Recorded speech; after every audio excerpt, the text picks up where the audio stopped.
Merhaba arkadaşlar, PES Sevenler Birliği kanalına hoş geldiniz. eFootball 2024'te gündemdeki konularla karşınızdayım arkadaşlar. Geçtiğimiz Perşembe günü yeni bir kampanya başladı oyunda. Beklenen bir kampanyaydı. Mobilde oyunun 7. yıl dönümü olduğu için de Konami bir kampanya getirdi. 3 hafta sürecek bir kampanya. Oyunda 2 tane önemli yıl dönümü kampanyası var aslında arkadaşlar. Konami ile alakalı. Bir mobilde oyunun çıkışıyla alakalı. Mobildeki yıl dönüm. Bir de asıl PES oyunun, Winning Eleven oyunun ilk çıktığı 1995 yılına ait yıl dönümüdür. Konsolda oyunun ilk çıktığı tarih çok önemli. Konami onu da oyun içerisinde kutlamakta. Hem de daha güzel hediyelerle kutluyor. Geçtiğimiz Perşembe günü mobildeki yıl dönümünün kampanyası geldi. İlerleyen dönemlerde, ilerleyen aylarda konsolda da bu oyunun yıl dönümü kampanyası olacak ve herkese yine kampanya ve hediyeler olacaktır. Geçtiğimiz Perşembe günü gelen bu yıl dönümü kampanyasının hediyelerine baktığımızda aslında herkese Epic Beckenbauer hediye ediliyor. Fakat doğrudan vermediler. Şimdi bu pakette Epic futbolcu var.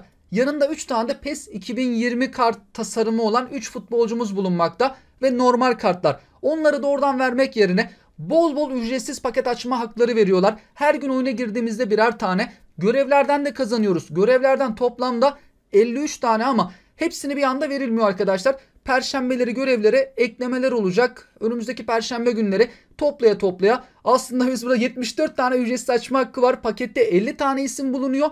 Fazlasını veriyor Konami. Büyük ihtimalle de amacı şuydu. Oyuna her gün giriş yapılmayabilir belki. Görevleri belki herkes tamamlayamayabilir. Ondan dolayı fazla veriyor olabilirler. Bu Epic paketin yanı sıra etkinliklerimiz var, hediyeler var. GP, DP, beceri antrenörü gibi hediyelerimiz. Kampanyayla gelen her şeye şöyle detaylı bir şekilde baktığımızda arkadaşlar bu Epic pakette alakalı her gün günlük giriş hediyesi olarak birer tane ücretsiz açma hakkı veriliyor ve perşembeleri görevlere yeni görevler eklenecek. Oradan da yine ücretsiz açılımlar elde edeceğiz. Pakette 50 tane futbolcu var. Fakat biz toplamda her gün oyuna giriyorsak görevlerin hepsini de ilerleyen dönemlerde de tamamladığımızda çok fazla ücretsiz açma hakkımız olacak. 74 tane ücretsiz açma hakkı. 24 tane fazla oluyor. Şimdi o 24 tane ne olacak? Büyük ihtimalle arkadaşlar benim aklıma gelen şu.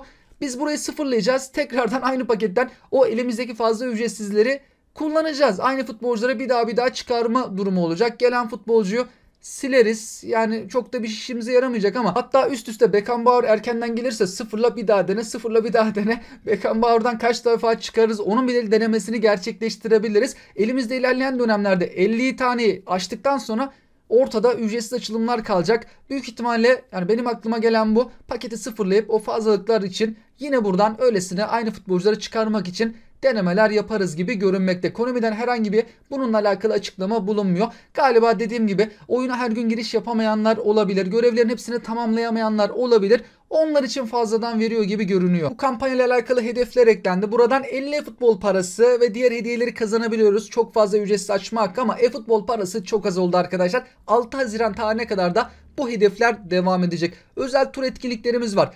Biraz kampanyadan dolayı daha fazla etkinlik bunlardan GP, antrenör gibi hediyeler kazanabiliyoruz. Bunlar yine 2 hafta daha gelmeye devam edecek arkadaşlar. Hatta Konami tarih açıkladı. Şu an İspanya Ligi ile alakalı etkinlik var. Önümüzdeki Perşembe günü İngiltere Ligi temalı etkinlikler gelecek. Sonra da İtalya Ligi temalı etkinlikler olacak. Yine bu tarz etkinlikler 2 hafta daha gelmeye devam edecek. Temalı etkinlik buradan da 20.000 DP bir tane beceri antrenörü. İngiltere ve İtalya Ligi ile devam edeceğiz. Zamana karşı hücum etkinliği de bulunmakta ve önümüzdeki Perşembeye kadar devam ediyor arkadaşlar. O en zor kısım, en son kısımda genelde santradan gol atma taktiği denenmekte. Santrada paslaşıp sonra kaleye çok uzak mesafeden şut çekiliyor. Elimizdeki şöyle iyi şutör bir futbolcu varsa forvette onunla gol atıp en kısa sürede gol atma taktikleri vardır. Belki deneyen arkadaşlarımız da minimum sürede gollerini kaydetmiş olabilir. Sıralamaya göre de hediyeler verilmekte. Ayrıca PES 2022 ile alakalı Messi avatarları. Messi'nin futbolcu kartı falan değil arkadaşlar. Avatarlar o maç öncesi eşleşme sırasındaki o görüntü profil resmi var ya arkadaşlar. Onunla alakalı Konami'nin hediyesi var. Futbol puanı ile verselerdi daha iyiydi. Bunları bir forma, antrenör, 3 tane de avatarı 500 futbol parasına satıyorlar. Bence bunlar futbol puanına verilmesi gerekirdi. Bugün biteceklere baktığımızda pazartesi günü gelen bu Epic paketin bugün son günü arkadaşlar. Turam ilk defa oyuna gelmişti ve bugün Turam için de son gün. Bugün bitecek etkinliklere baktığımızda tur etkinliği, ortaklaşa maç etkinliği, 50 futbol parası kazandığımız bu temalı etkinliğinde bugün son günü. Perşembe günü süresi sona erecekler var arkadaşlar. Ücretsiz ilerleme puanını sıfırlamayı şu an 0 GP ile yapabiliyoruz. Ama Perşembe gününe kadar süremiz var. Perşembe gününden itibaren GP ile olacak ve çok fazla GP gerekmekte. Perşembeden önce futbolcularımızı düzenleyebiliriz. Perşembeye kadar süresi olan etkinliklerimiz sol üsttekinden Player of the Week paketinden bir tane ücretsiz açma hakkı verilmekte. Diğerleri de kampanyayla alakalı olan etkinlikler, hem de oynadıkça, goller attıkça, galibiyetler aldıkça görevleri de tamamlıyoruz. Oradan da ücretsiz açılımlar kazanmaktayız. Online maçlara çıktığımız temalı etkinliklere baktığımızda sağ tarafta Japon Ligi ile alakalı etkinlik, e-futbol parası kazandığımız etkinlik. Sol taraftakinden e-futbol parası verilmiyor ama özellikle de 3'tü yanlış hatırlamıyorsam. 3 gol attığımızda görevlerden de ücretsiz açılımlar almaktayız. Ligime eklenen oyunculara baktığımızda Guti eklendi arkadaşlar. Yüksek seviyeli isimler var ama Epic olarak Guti'nin güçlendiricili kartı eklendi. En azından Guti'yi alıp denemek istiyorsak ligimde alıp deneyebiliriz. Perşembe gelen paketlere baktığımızda son dönemlerde Konami perşembe günleri de Epic paketler getirmeye başladı. Zaman zaman Showtime de getirmekte. Roma'yı getirdi. Roma'yı uzun süredir bekliyorduk arkadaşlar ama turnuva olarak bekliyorduk. Aynı Arsenal'da, Milan'da, Inter'de, diğer takımlarda olduğu gibi. Fakat Konami sadece Epic paket olarak getirdi. Turnuva olarak gelseydi etkinlikleri gelirdi, futbol parası kazanırdık, mağazaya oyuncu eklenirdi. Ancak Konami mağazaya Roma'dan hiçbir futbolcu eklemedi. Diğer anlaşmalı olduğu kulüplerle yaptıklarını bu sefer Roma'da yapmadılar. Japon Ligi ile alakalı da bir Epic paketimiz var. Player of the Week paket. Beklenen birçok oyuncu geldi ama burada eleştireceğimiz nokta şu arkadaşlar. Bunlar da maksimum seviyeleri. Süper Lig'de bizim ligimizde aslında birçok aday vardı. Asist yapanlar, goller atanlar, bir değil birden fazla adayımız bulunurken Süper Lig'den Konami oyuncu tercih etmedi. Bir de Manchester City'den tercih etmedi. 4-0'lık galibiyet aldılar. Gvardiol şov yaptı. Bernardo Silva da en azından City'den bir futbolcu ve bizim ligimizden de en az bir, hatta 2 tane oyuncunun gelmesi gerekirdi. Öyle bir eksiklik var. Paketteki oyuncuların da kadromuzdaki maksimum seviyeleri bunlar. Şu an mağazada oyuncu yok arkadaşlar. Birkaç haftadır oyuncu yok, böyle bir durumu ilk defa görüyoruz. Konami'nin nasıl bir planlaması var? Henüz daha açıklama da gelmedi. Fakat öğeler bu perşembe günü sona erecek. Acaba diyorum bu öğelerin yenilenmesiyle birlikte perşembe günü oyuncu falan eklerler mi? Bekliyoruz ama ne yazık ki buraya oyuncu eklemiyorlar. Eklerlerse de düşük seviyeli ekliyorlar. Öyle de bir durum var ne yazık ki. Keşke buraya güzel futbolcu ekleseler, puanlarımız boşa gitmekte. Süresi biteceklere baktığımızda en sonunda da bu forma paketi daha önce eklenmişti. Futbol parasıyla satılıyor. Bu formada perşembe günü sona ermiş olacak. Paketi oradan kaldırılacak. Yarın gelecek oyunculara baktığımızda yarın hücum oyuncuları Epic paketi açıklandı. Renkli kartlara baktığımızda Dembele var. Yüksek seviyeli olacaktır ve ilk hali de en yüksek seviyeli futbolcu Maddison ve benim en çok merak ettiğim isim de Gyökeres. Bu sene bayağı gol attı. Hatta yaz transfer döneminde başka büyük bir takıma transfer olabileceği yazılıp çizilmekte. Hatta hangi takıma gidebilir? İngiltere'de Chelsea'ye mi gider? United'a mı gider? Haberleri de çok dolaşıyor. Ama bu yaz büyük ihtimalle kendisi transfer yapacak. Büyük bir takıma transfer olacak gibi gözüküyor. 25 yaşında 90 kilo 1.87'lik kartıyla onun en güzel kartı geliyor arkadaşlar. Gyökeres bakalım yarın nasıl olacak? Zaccagni var. Burada Ben Yedder. Bir ara Ben Yedder ne geliyordu Dünya Kupası zamanında hediye edilmişti. Player of the Week'e de bir ara bayağı bir gelmişti. Üst üste Ben Yedder. Uzun süredir de pek yoktu kendisi.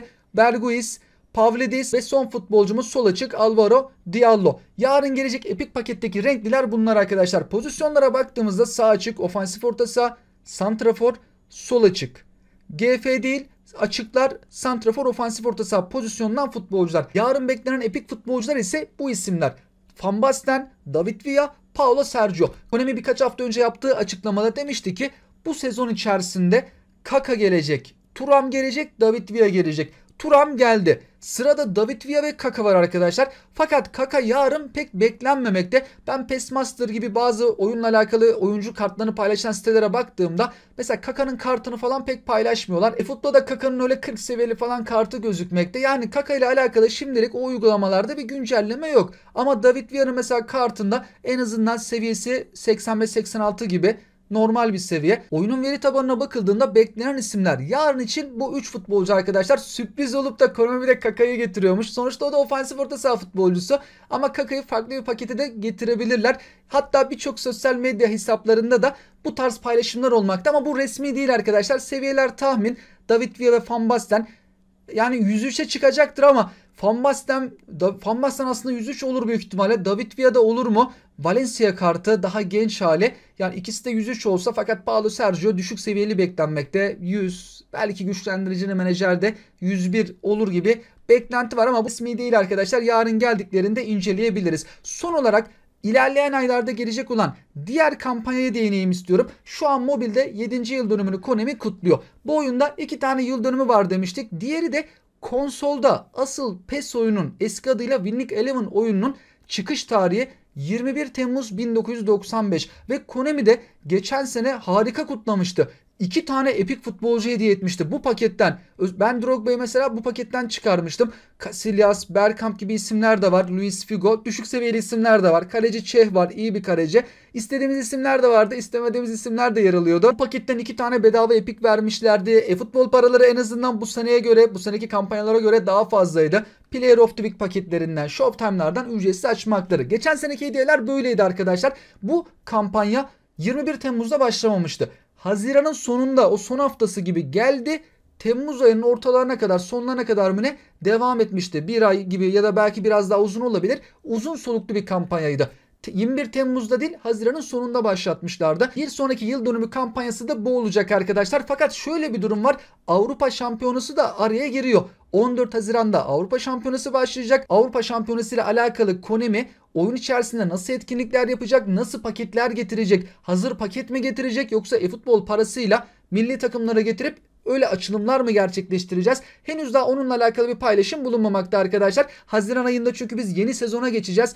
Avrupa Şampiyonası ile alakalı bir tema da olabilir. Umarız onu da güzel değerlendirirler. Zaman zaman kötü değerlendiriyorlar ama bu sefer oyunda hem hediyeler olsun hem paketler olsun güzel şeyler karşımızda olur. Avrupa Şampiyonası'ndan sonra da bu yıl dönümü kampanyası, sonrasında da geçen sene Ağustos ayında Epic paketten her gün ücretsiz açma hakları verilmişti. Bir sonraki büyük güncellemeye kadar her gün oyuna girdiğimizde günlük girişlerden ücretsiz Epic paketten deneme yapıyorduk ve şanslıysak birden fazla Epic de çıkarmıştık. Bundan sonraki de büyük kampanya eFootball 2025'e geçerken o son günlerde verilebilir arkadaşlar. O zaman nasip olursa bu tarz kampanyalar geldiğinde yine incelemesini gerçekleştirir, birlikte değerlendirmesini yaparız arkadaşlar. Sizler de tüm bunlarla alakalı yorum ve görüşlerinizi bizlerle paylaşabilirsiniz. Şimdiden sizlere mutlu, sağlıklı, güzel bir hafta dilerim. Hoşça kalın. Hoş geldin,